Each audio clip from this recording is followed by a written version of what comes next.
Bonjour. Dans cette vidéo, nous poursuivons la correction de l'exercice sur le conique dont on a déjà publié la solution de deux premières questions.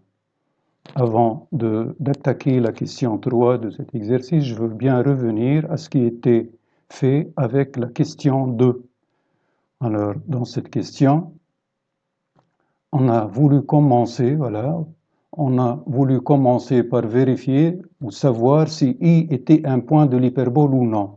On a remplacé les coordonnées de I dans l'équation cartésienne de H et on a trouvé que les coordonnées de I ne vérifient pas cette équation. Donc, il fallait conclure que I n'appartient pas à l'hyperbole, I n'appartient pas à H. Je l'ai dit oralement, mais j'ai écrit que I appartient, donc j'ai oublié de barrer le symbole de l'appartenance.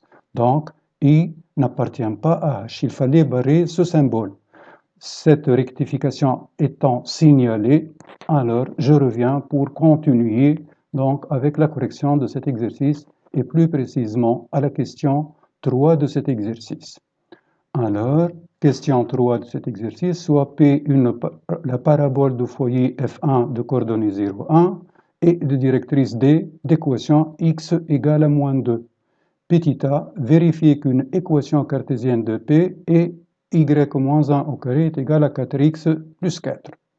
Bon, essayons de voir comment peut-on répondre donc à cette question. Alors, troisièmement,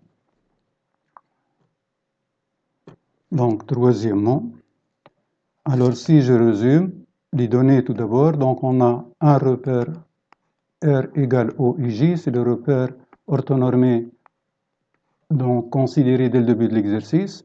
On a une parabole P, de foyer F, une parabole P, de foyer F1 de coordonnées 0, 1 et de directrice la droite D d'équation x égale à moins 2. Celles-là sont les données donc de la question petit a. Bon, avec ces données-là, avec ces hypothèses, on me demande de montrer que la parabole P a pour équation cartésienne y moins 1 au carré, est égal à 4x plus 4. Bon. Rappelons la définition donc d'une parabole. Alors, la parabole, c'est l'ensemble des points du plan. Donc, c'est l'ensemble des points M du plan qui sont équidistants de F1 et de la directrice. Donc, la distance du point M à la directrice, c'est la distance de ce point à son projeté orthogonal sur cette directrice. Bon, on va donner un nom provisoire à ce projeté orthogonal, on l'appellera par exemple H. Alors, donc, un point M quelconque du plan de coordonnées xy appartiendra à la parabole P si et seulement si la distance MF1 est égale à la distance MH, précisant que H est le projeté orthogonal de M sur D, Bon, pour calculer ces deux distances, il me faut donc les coordonnées de M et celles de F1. Les coordonnées de M, on les a déjà, on a pris M de coordonnées XY. F1 a pour coordonnées donc 0, 1. M, donc c'est déjà connu, c'est le H, donc qui est le point dont on ne connaît pas les coordonnées. Alors commençons par déterminer les coordonnées de H. Première information qu'on a concernant le H, c'est qu'il appartient à D, puisque c'est le projeté orthogonal de M sur D. Alors, H appartient à D. Alors, ces coordonnées vérifient l'équation de D, qui est x égale à moins 2. Donc, le point H, comme tous les points de D, il va avoir pour abscisse moins 2. Appelons bêta, donc, son ordonnée. D'autre part, MH, puisque H est le projeté orthogonal de M sur D, donc la droite MH va être perpendiculaire à la droite D. Et d'après son équation, la droite D, puisque son équation est de la forme x égale à constante, on peut tirer que D est parallèle à y'. Et puisque notre repère est un repère orthonormé, on peut conclure que D est perpendiculaire à l'axe des abscisses. Est perpendiculaire à l'axe des abscisses. Donc, ainsi, la droite D est à la fois perpendiculaire à MH, donc D est perpendiculaire à MH, voilà, rappelons-le, la droite D donc, est perpendiculaire à MH, et elle est aussi donc perpendiculaire à XX'. Cela nous permet de conclure que la droite MH sera parallèle à l'axe des abscisses. Ce qui nous permet de conclure que la droite MH, ou plus précisément les points de MH, vont tous avoir la même ordonnée, puisque donc la droite MH aura une équation de la forme y égale constante, une certaine constante. Bon, alors, en particulier, y de M sera égal, qui est égal à y, sera égal à y de H. Et voilà, ce qui nous permet en fin de compte de conclure que le point H a pour coordonnée moins 2y. Revenons maintenant au calcul des deux distances MF1 et MH. Alors, pour le calcul de ces deux distances, alors MF1 égale à MH.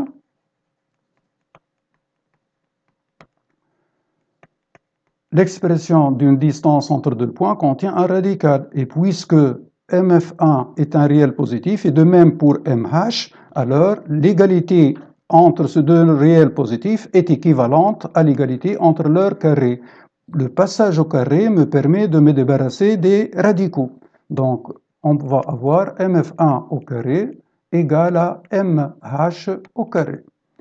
Donc, MH au carré. MF1, ça va être l'abscisse de F1, c'est-à-dire 0, moins l'abscisse de M, c'est-à-dire x au carré, plus l'ordonnée de F1, c'est-à-dire 1, moins l'ordonnée de M, c'est-à-dire y au carré, est égal à la distance MH, c'est-à-dire l'abscisse de H étant égal à moins 2, moins l'abscisse de M qui est x, plus au carré, plus l'ordonnée de H qui est y, moins celle de M qui est aussi y au carré. Voilà. Bon, alors moins x au carré, ça me fait x carré. 1 moins y au carré, on sait que deux réels opposés ont le même carré, alors je peux le transformer en y moins 1 au carré sans développer. Pourquoi je ne fais pas le développement? Parce que dans la conclusion, donc, on demande donc y moins 1 au carré. Alors, il est dans mon intérêt de le laisser tel qu'il est actuellement. Égal, moins 2 moins x, revenons à la règle de tout à l'heure, c'est-à-dire deux opposés ont le même carré, donc ça va être égal à x plus 2 au carré, qu'on développe, et ça me donne alors x carré, plus 2 fois 2x, ça fait 4x, plus 2 au carré, ça me fait 4, et puis on a y moins y qui donne 0. Bon, je constate déjà l'existence de x au carré dans les deux membres. X au carré comme terme, c'est un terme, donc il se trouve dans les deux membres. Alors, on peut s'en débarrasser. Alors, qu'est-ce qu'il me reste en fin de compte? Il me reste y moins 1 au carré. Le tout au carré est égal à, donc, y moins 1, le tout au carré est égal à 4x plus 4.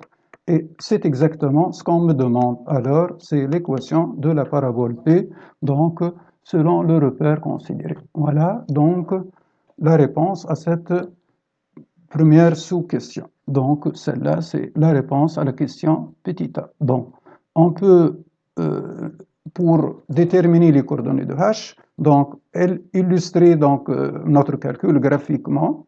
Voilà. Alors, j'encadre tout d'abord le résultat que je viens d'avoir. Bon, alors, je peux considérer donc un repère orthonormé. Voici mon repère orthonormé. Voici mon repère orthonormé. Le voici. OUJ.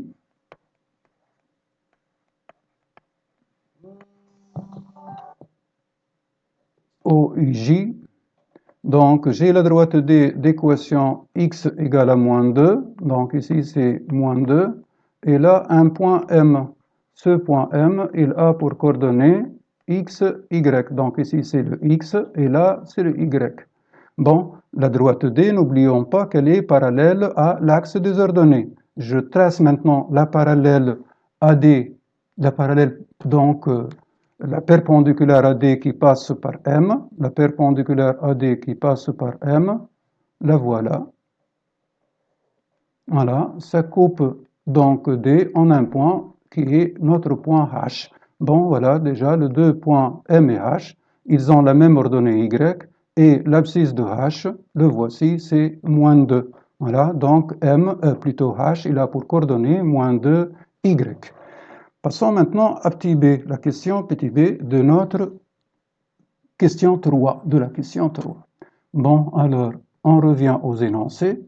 Dans la question petit b, déterminer les coordonnées des points d'intersection de P et H. Déterminer les coordonnées de points d'intersection de P et H. Déterminer les coordonnées de points d'intersection de P et H. Alors, un point M de coordonnées x, y appartiendra à l'intersection de P et H si et seulement si ces coordonnées vérifient le système formé par les deux équations de chacune de ces deux coniques. On a H, donc l'hyperbole, d'équation cartésienne 3x carré moins 4y carré plus 12x plus 8y, donc moins 40 est égal à 0. L'équation de P, je peux l'écrire sous la forme y moins 1 au carré moins 4x moins 4 est égal à 0. Donc, on a à résoudre ce système.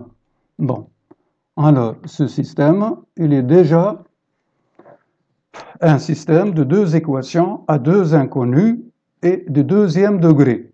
Donc, d'équations de deux équations du deuxième degré à deux inconnus. Bon, la première idée qui me vient à la tête, donc en me mettant à la place d'un élève, bon, il va se dire, puisque on a 0 aux deux seconds membres, alors on va égaliser les deux premiers membres. Essayons de voir ce qui va se passer alors, en travaillant ainsi. Alors, on va avoir 3x carré moins 4y carré plus 12x plus 12x plus 8y moins 40 est égal à y moins 1 au carré moins 4x moins 4.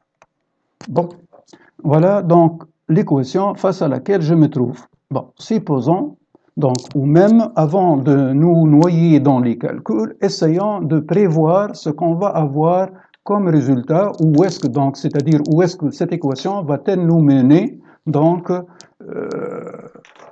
et est-ce que ce sera exploitable ou non. En faisant nos développements, donc on va avoir un terme en x carré, c'est d'ailleurs le seul terme en x carré, donc il va rester, il n'y aura pas donc il n'aura pas d'opposé, il ne va pas s'éliminer, alors on va avoir sûrement donc un terme en x carré. Pour les y carrés, on a ici moins 4y carré, et on va avoir un terme en y carré qui va provenir du développement de y moins 1 au carré. En le faisant passer au premier membre, ça va faire donc moins y carré, en tout j'aurai moins 5y carré, c'est-à-dire on aura sûrement un terme du deuxième degré aussi, en y. Bon, pour les x, on a ici un terme en x, là aussi un terme en x, bon, en rassemblant le tout dans le premier membre, donc il y aura un terme en x. De même pour les y, il y aura, c'est le seul terme, plutôt on va avoir un autre terme qui provient du développement. Donc on aura des termes en y et on aura des termes constants. Autrement dit, on obtiendra une seule équation à deux inconnus et de deuxième degré, chose qui n'est pas donc accessible. Alors, il faut que je m'arrête là et ne pas m'éloigner encore plus dans les calculs et essayer de voir s'il est possible de raisonner autrement. Y a-t-il une autre technique, y a-t-il un autre détail, une autre information qui peut m'aider? Bon, maintenant, en examinant ce système que j'appelle S, cette histoire de y moins 1 au carré n'est pas étrange pour moi. Donc cette histoire de y moins 1 au carré, donc, je l'ai déjà rencontré au cours de la première partie de l'exercice. Où est-ce que ça a été? Eh bien, je reviens à la solution donc, de la première partie. Voilà. Et commençons la solution dès le début. Voilà. Alors, on a la question 1, et dans cette question 1, on a essayé de montrer que h est une hyperbole, et c'était en transformant l'équation cartésienne de h et pour la présenter sous la forme x au carré sur a carré moins y carré sur b carré est égal à plus ou moins 1. Bon, les différentes transformations sont écrites devant nous, et voilà jusqu'à donc cette étape où on a donc 3, voilà, c'est ici, 3 fois x plus 2 au carré moins 4 fois y moins 1 au carré est égal à 48. Donc, au lieu de présenter l'équation de l'hyperbole sous la forme donc 3x carré moins 4y carré, c'est-à-dire la forme primitive si vous voulez, donc qu'on nous a présentée, alors on va la présenter sous cette deuxième forme. Alors, je reviens à ce que j'étais en train d'écrire, et donc mon système S, d'après ceci, il sera équivalent au système, donc PAD, au système, je remplace l'expression, je remplace donc la première équation par une autre équation qui lui est équivalente. Donc, je remplace la première équation par une autre équation qui lui est équivalente. Cette équation est 3 facteurs de x, 3 facteurs de x plus 2 au carré, moins 4 facteurs de y moins 1 au carré, y moins 1 au carré, donc égal à 48, ou encore moins 48 est égal à 0. Et je garde l'équation de l'hyperbole, donc tant qu'elle est, comme elle est, c'est-à-dire y moins 1 au carré, c'est égal à 4x plus 4. 4x plus 4. Donc ici, c'est y moins 1. Bon, alors je n'ai qu'à remplacer donc y moins 1 au carré par son expression en fonction de x. Voilà. Donc, si j'appelle cette équation l'équation 1, celle-ci l'équation 2, donc d'après 2, l'équation 1 sera équivalente à 3 facteurs de x plus 2 le tout au carré, moins 4 fois, et au lieu d'écrire y moins 1 au carré, j'écrirai plutôt 4x plus 4, moins 4 facteur de 4x plus 4. Moins 48 est égal à 0. Bon, j'arrange un peu mieux donc la forme de cette équation, donc ça va me faire 3 fois x carré, donc 3x carré, plus 4x multiplié par 3, ça fait alors plus 12x, plus 2 au carré, 4 fois 3, ça fait 12, moins 4x fois 4, c'est-à-dire moins 16x, moins 4 fois 4, moins 16, moins 48. Bon, est égal à 0. Ça nous donne 3x carré, les termes en x plus 12x moins 16x, ça fait moins 4x, et pour les termes constants, on a 12 moins 16, ça fait moins 4, moins 48, ça me fait moins 52 est égal à 0. Bon, voilà, ainsi nous arrivons à une équation du deuxième degré qui est donc avec une seule inconnue, bien sûr, chose que je suis capable de faire. De la résolution de cette équation est à ma disposition. Alors, je calcule son discriminant, même son discriminant réduit, delta prime, puisque le b est pair, alors ça va être moins 2 au carré, ça me fait 4, moins ac, donc c'est moins 3 fois moins 52, qui me donne 4 plus 156, ça me donne 160. 160, c'est 16 fois 10. 16, racine de 16, c'est 4 fois racine de 10, le tout au carré. 4 fois racine de 10, le tout au carré.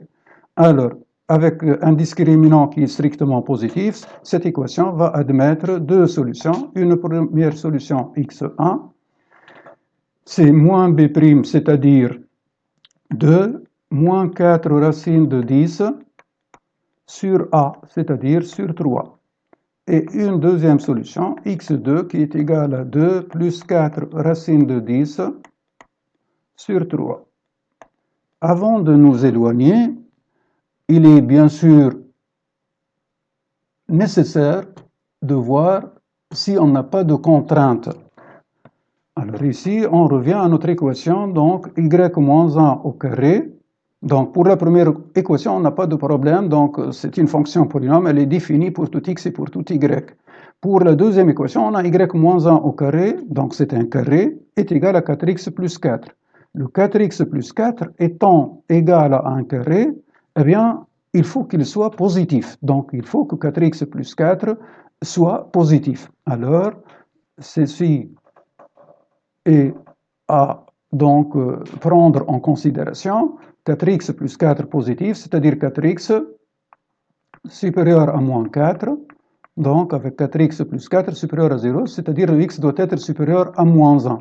Bon, maintenant, il faut voir parmi ces solutions, est-ce qu'il y a l'une qui ne vérifie pas cette condition ou c'est possible que le 2 ne vérifie pas cette condition. Alors, commençons par x1. Donc, x1, on a racine de 10, c'est à peu près 3,1. Multiplié par 4, ça va me faire moins 12,4. 2 moins 12, ça fait moins 10 et quelques. Sur 3, ça fait moins 3 et quelques. Donc, c'est inférieur donc, à moins 1. Alors, c'est inférieur à moins 1. Alors, c'est à rejeter. On ne peut pas l'admettre en tant que solution de mon système. Donc, voilà. La deuxième, maintenant, on a 2 plus 4, donc ça fait 2 plus 12,4, ça fait 16 et quelques. Sur 3, ça fait plus que 5, donc c'est supérieur à moins 1, donc à retenir. Ainsi, mon équation n'a qu'une seule solution, donc c'est x2. Alors, x2, et non pas x au carré, c'est un indice. Alors, x2 est la seule solution. Donc, x2 est la seule solution.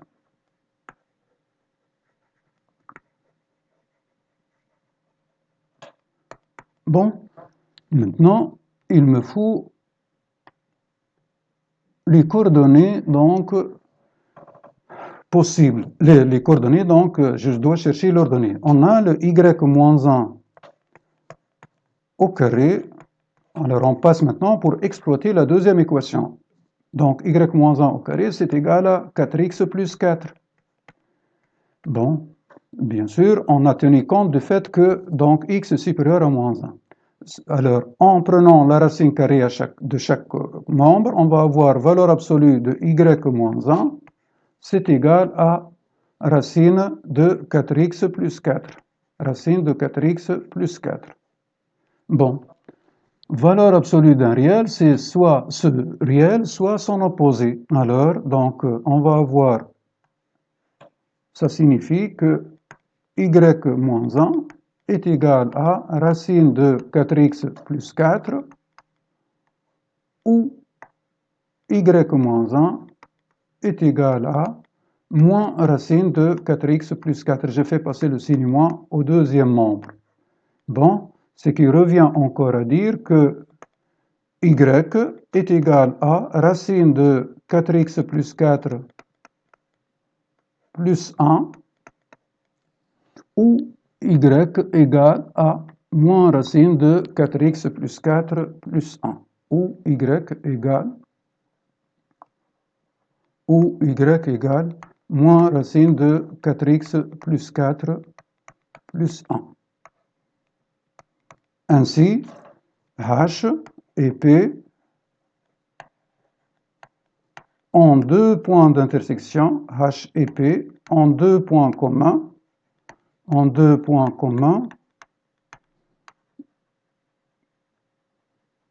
qui sont I1, premier point d'intersection, si vous voulez, d'abscisse x2.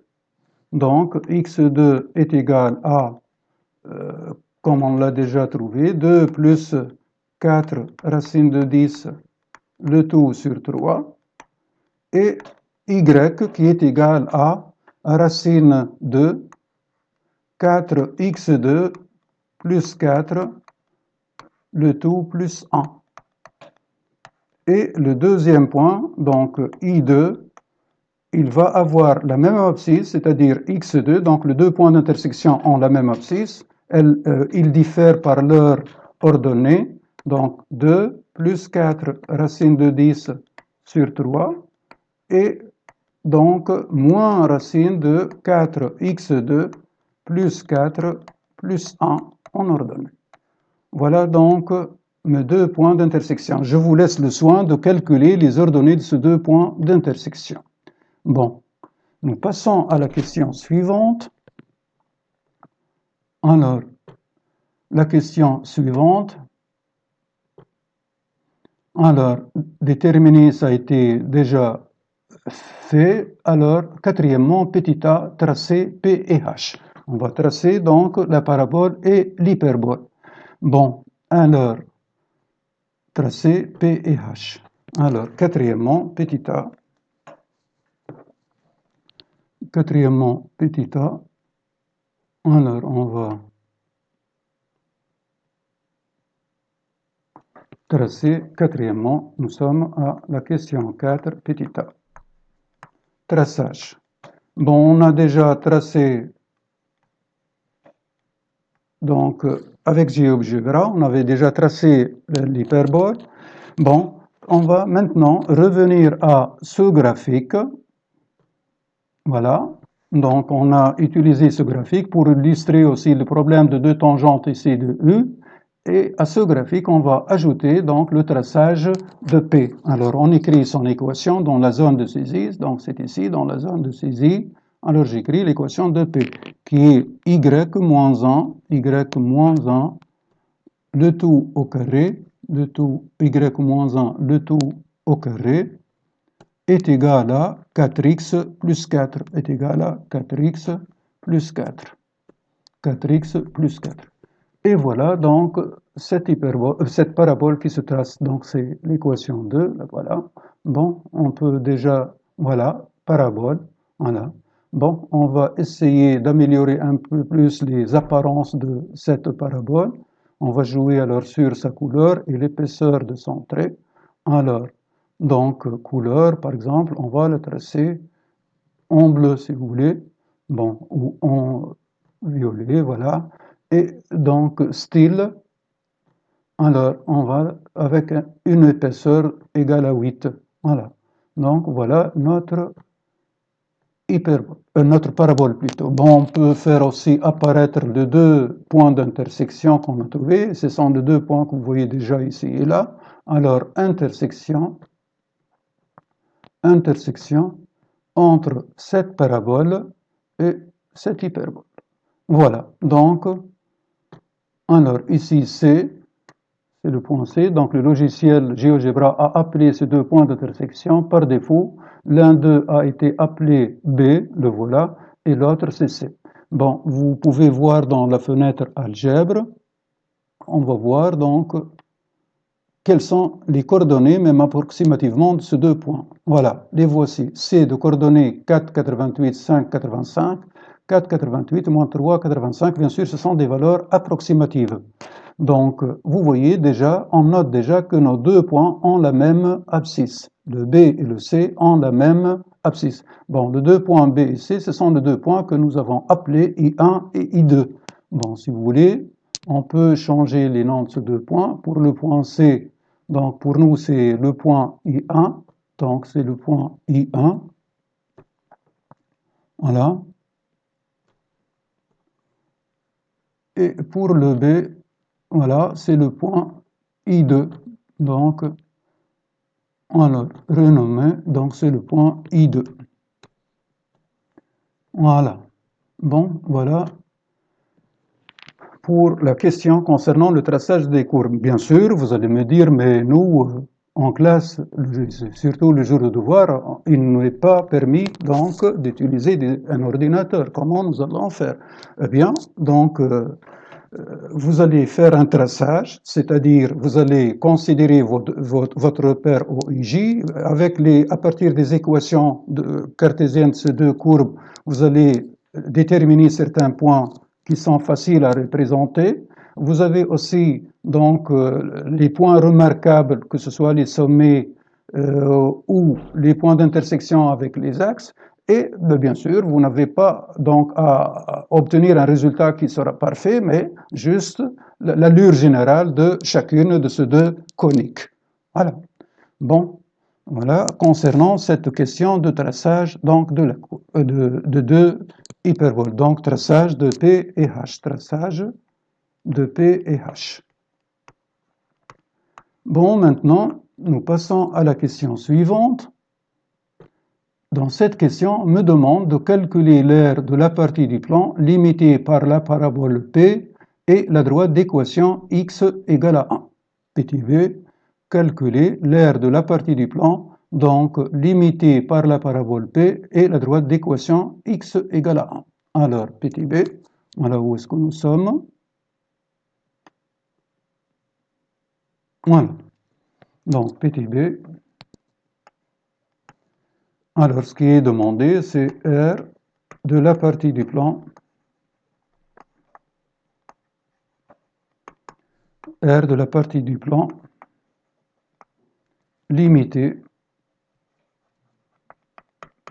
par P et la droite que j'appelle, si vous voulez, delta, et la droite delta d'équation x est égale à 1. Bon, je vais donner un nom à cette R, soit A, cette R. Voilà, A, donc cette R. Donc, j'ai à calculer A. Bon, avant de la calculer, je vais essayer tout d'abord, de voir sur le graphique comment ça se représente, où se trouve cette R. Pourquoi? Parce que la question est un peu étrange pour moi, donc pour l'instant, je n'ai pas une idée, je n'ai pas un outil donc qui me permet de calculer l'aire comprise entre une parabole et une droite. Donc, je n'ai pas vu de formule, on ne m'a pas enseigné, on ne m'a pas donné donc un outil, donc une formule qui me permet de faire face à une question pareille. Alors, je reviens donc au graphique, à la représentation qu'on m'a demandé de faire. Et la voilà. Bon, tout d'abord, la figure est déjà assez compliquée, elle est déjà assez chargée. Alors, je vais essayer de l'aérer. Donc, je l'aérerai donc en non gardant que la partie ou les éléments qui m'intéressent, donc qui vont intervenir dans la question suivante. Pour cela, donc, au lieu d'effacer cette première, donc cette représentation, je vais faire apparaître une nouvelle fenêtre et dans cette nouvelle fenêtre, j'afficherai uniquement ce qu'il me faut. Alors, affichage graphique 2. Voilà, déjà, vous voyez une deuxième fenêtre qui s'ouvre et dont le titre est graphique 2. Bon, alors je veux rétrécir donc cette fenêtre pour choisir ce qui m'est donc nécessaire pour la question que je veux traiter maintenant. Alors, bien sûr, j'ai à voir sur sur ce graphique la parabole P. Alors, il faut que cette parabole P soit tracée dans le graphique de, bon, au lieu de reprendre donc son équation de nouveau, voilà ce que je ferai. Alors, propriétés. Et dans les propriétés, il y a une option avancée. L'icône avancée. Je clique dessus. Vous voyez tout à fait en bas, donc une case graphique 2. Alors, je coche cette case. Voilà, graphique 2. Essayons de voir ce qui s'est passé. Alors, je ferme cette fenêtre et voilà, donc la parabole est tracée dans cette fenêtre, donc la fenêtre graphique 2. Bon, maintenant, j'ai besoin aussi de la droite delta d'équation x égale à 1. Bon, maintenant, pour ne pas trop encombrer alors le graphique, je veux même donc fermer la fenêtre graphique. Je veux fermer cette fenêtre car je n'en ai plus besoin. Alors, je ferme cette fenêtre et voilà, j'élargis la fenêtre graphique 2. Voilà. Donc, voici ma parabole plutôt, qui est déjà tracée. J'ajoute la droite d'équation x égale à 1. X égale à 1. Voilà. Donc, voici la droite delta d'équation x égale à 1. Alors, on me demande de calculer l'aire de la région limitée par la parabole et la droite. Voilà. Donc, si vous voulez, c'est cette partie du plan. Bon. pour la faire apparaître, donc, alors pour la distinguer donc du reste du plan, pour distinguer donc la partie que je veux calculer son aire du reste du plan, je vais la colorier. Alors, comment je la colorie? Eh bien, cette région, elle représente la solution graphique d'un système de deux inéquations. Un système de deux inéquations. Quelles sont ces deux inéquations? Alors, on a donc tout d'abord les points qui vont appartenir à cette droite. Alors, comme vous le voyez, ils se trouvent à l'intérieur de la parabole et à gauche de la droite d'équation x égale à 1. Bon, rappelons tout d'abord que dans le cas où on trace une droite dans le plan, eh bien cette droite, elle partage le plan en trois parties, en trois régions. L'une où les coordonnées donc des points de l'une de ces régions vérifient donc AX, c'est-à-dire l'équation, ou du moins le premier membre de l'équation de la droite, égale à 0, et c'est la droite elle-même. Une deuxième région, donc ça donne AX plus BY plus C strictement inférieur à 0. La troisième région, elle me donne AX plus BY plus C strictement supérieur à 0. Donc c'est à moi de voir la région qui m'intéresse ici, donc quelle inégalité est-ce qu'elle vérifie, ou les coordonnées de ces points donc vérifient quelle inégalité. De même pour une parabole, en traçant une parabole, alors elle partage le plan en trois régions. Donc on a les points qui se trouvent sur la parabole et qui me donnent donc y-1 au carré moins 4x moins 4 égale à 0. On a aussi l'intérieur de la parabole, donc voilà, ça vérifie y-1 au carré moins 4x moins 4 soit strictement supérieur à 0, et donc soit inférieur à 0. Et on a l'extérieur de la parabole, donc les points qui se trouvent à l'extérieur de la parabole, eh bien, ça vérifie l'autre inéquation. Et alors, il faut que je sache, donc, à quelle inégalité correspond l'intérieur de la parabole. Alors, pour le savoir, donc, on a, déjà avant de nous éloigner, le point O se trouve à l'intérieur de la parabole. Donc, puisque le O se trouve à l'intérieur de la parabole, donc l'inégalité vérifiée par O sera vérifiée par les coordonnées de O, je veux dire, sera vérifiée par les coordonnées de tous les points qui se trouvent à l'intérieur de la parabole.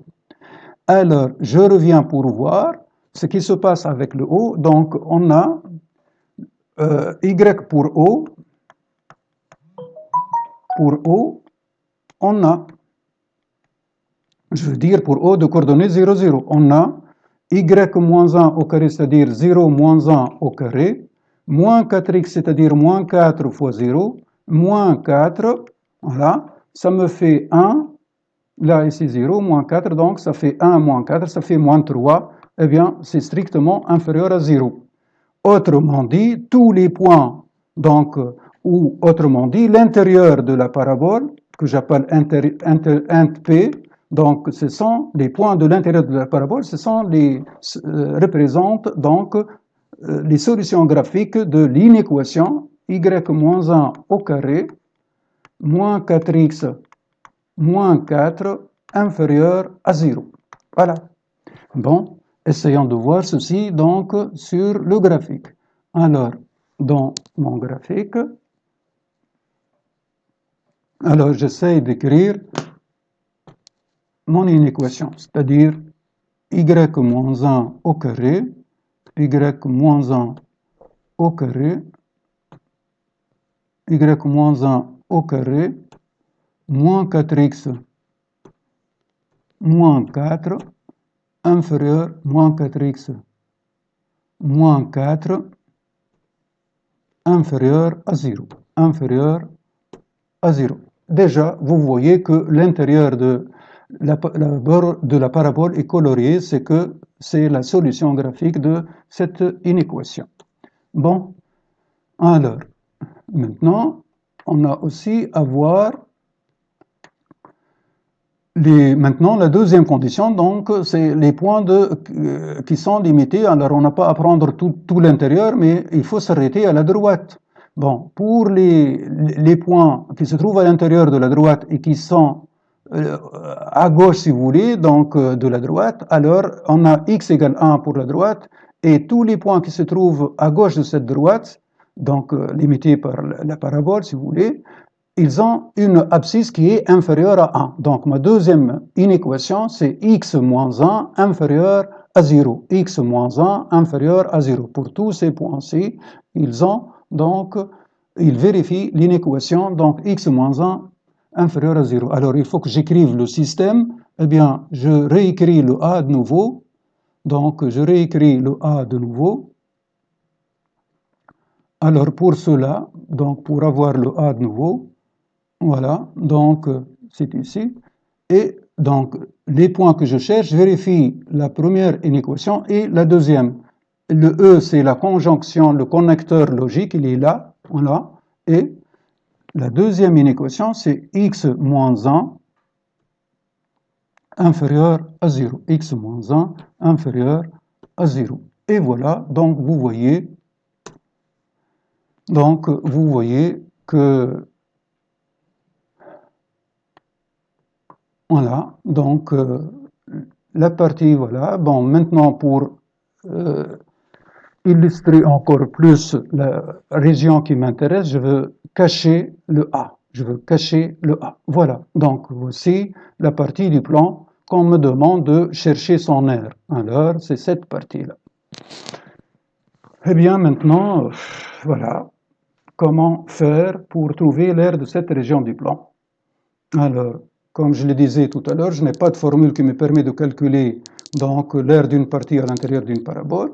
Mais si j'essaye de me rappeler ce que je viens de voir au cours de cette année, alors on a vu l'aire, le calcul d'aire, à l'occasion, donc, on l'a vu comme une application de calcul d'intégrale, comme une application de calcul d'intégrale.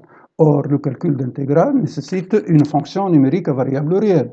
Or ici, on ne me parle pas d'une fonction. Alors je me dis, peut-être, donc cette parabole représente une fonction. Donc cette parabole, il faut la voir en tant que courbe représentative d'une fonction. Est-ce que c'est possible? Eh bien, je me rappelle, mais oui, j'ai le droit de faire ça, puisque en deuxième année, on a vu qu'une parabole, c'est la représentation graphique d'une fonction polynôme de deuxième degré. Mais en réfléchissant encore plus, je me dis que tout à l'heure, on a trouvé que P et H se coupaient en deux points de même abscisse. C'était les 2 points I1 et I2. Ces 2 points avaient la même abscisse. Et c'est la chose qui est encore vérifiée donc, sur ce graphique devant moi. C'est-à-dire 1, il lui correspond une image qui se trouve dans la branche supérieure de la parabole et une deuxième image qui représente donc l'ordonnée du deuxième point, c'est-à-dire le point qui se trouve dans la deuxième branche de la parabole. Alors, cette parabole-là, donc, ne peut pas être la représentation graphique d'une fonction.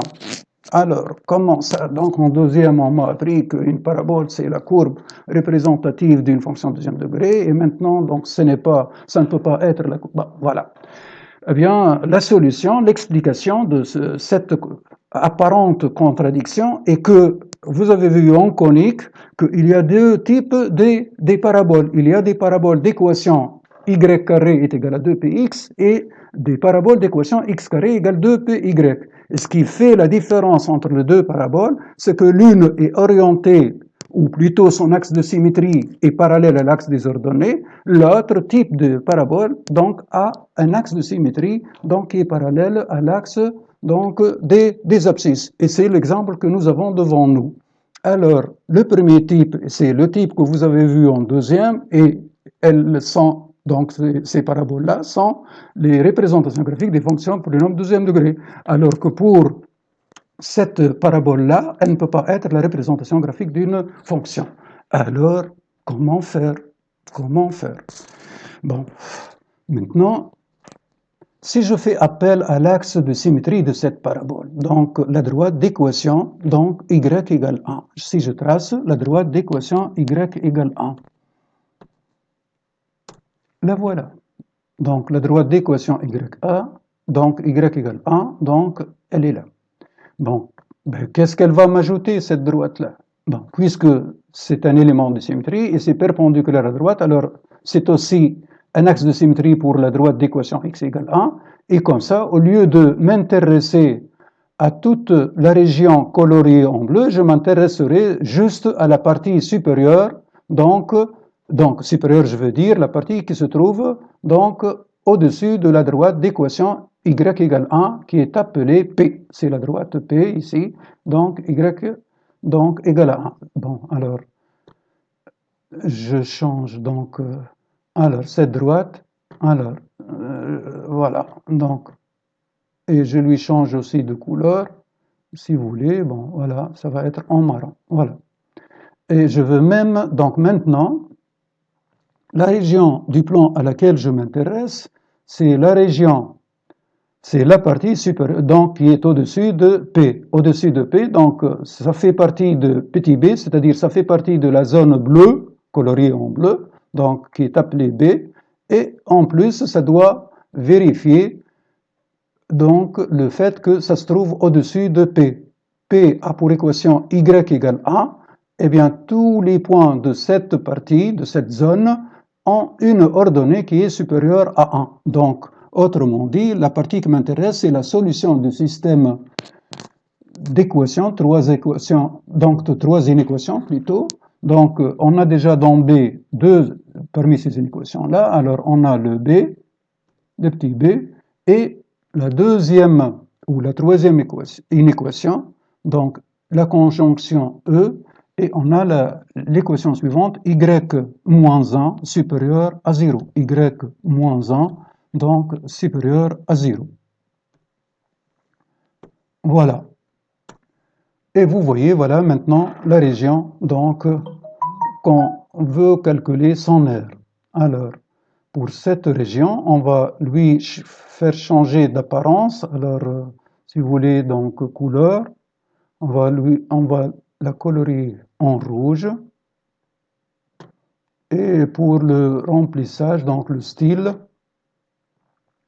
alors, donc, bon, par exemple, sous forme de brique. Voilà. Bon, maintenant, on va revenir au style et on va essayer de tracer ce style avec... Voilà. Bon, c'est trop fort. Je rectifie un peu, voilà. Voilà.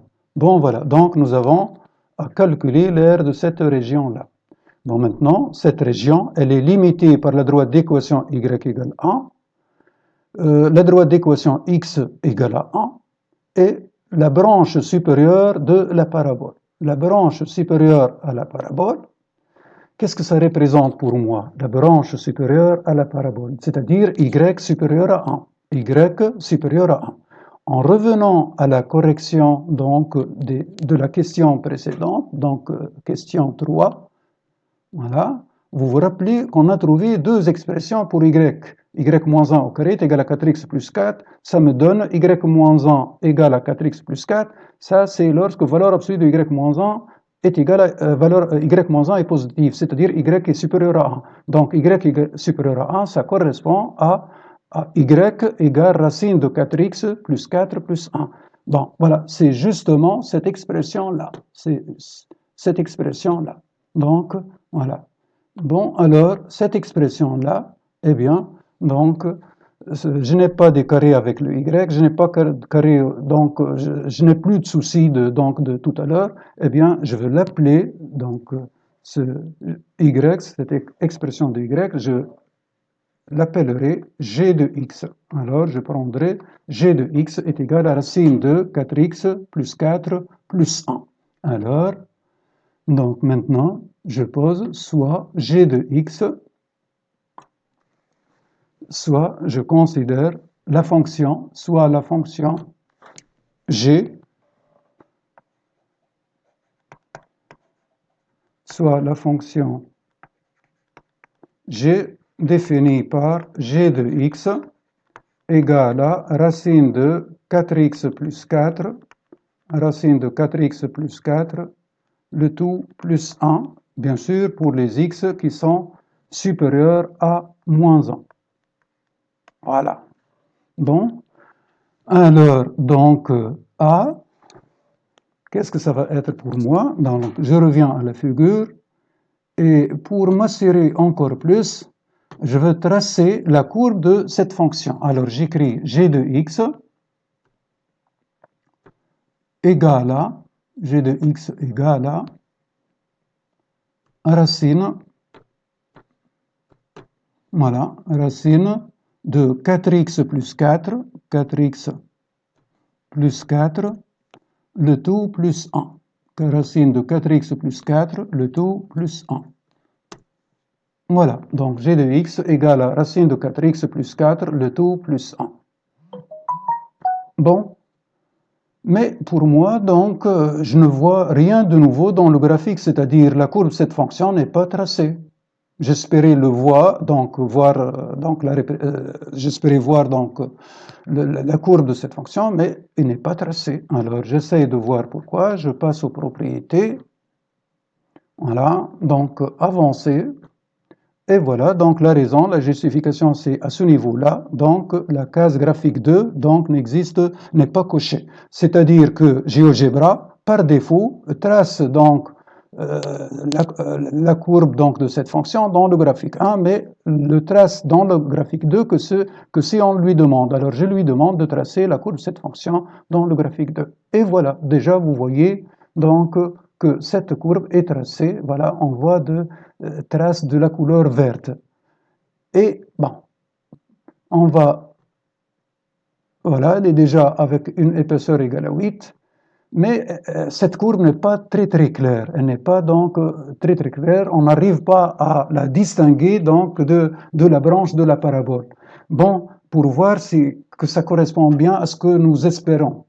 Eh bien, donc on revient encore aux propriétés donc de cette fonction, et avancer toujours, et on va changer donc le niveau donc de représentation de cette courbe. Alors on va, c'est comme si on a des papiers donc l'un au-dessus de l'autre, donc c'est tracé au même niveau que la parabole, et puisque la parabole est déjà tracée d'avance, ça va donc sa couleur, ça va être soi-disant dominante. Alors on va tracer maintenant la parabole sur un papier qui se trouve au-dessus de celui de la parabole. Voilà, donc c'est le calque 1. Alors le calque 2, donc calque 2 pour cette parabole, et le graphique 2. Alors on essaye même d'augmenter.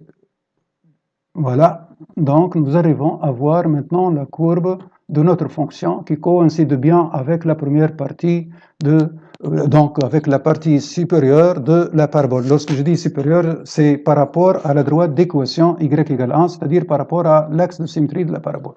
Bon, maintenant, en résumé, l'aire que j'ai à calculer, il me manque encore ici la valeur minimale permise à x, on a dit que c'est moins 1, alors je trace la droite d'équation x égale à moins 1. X égale moins 1.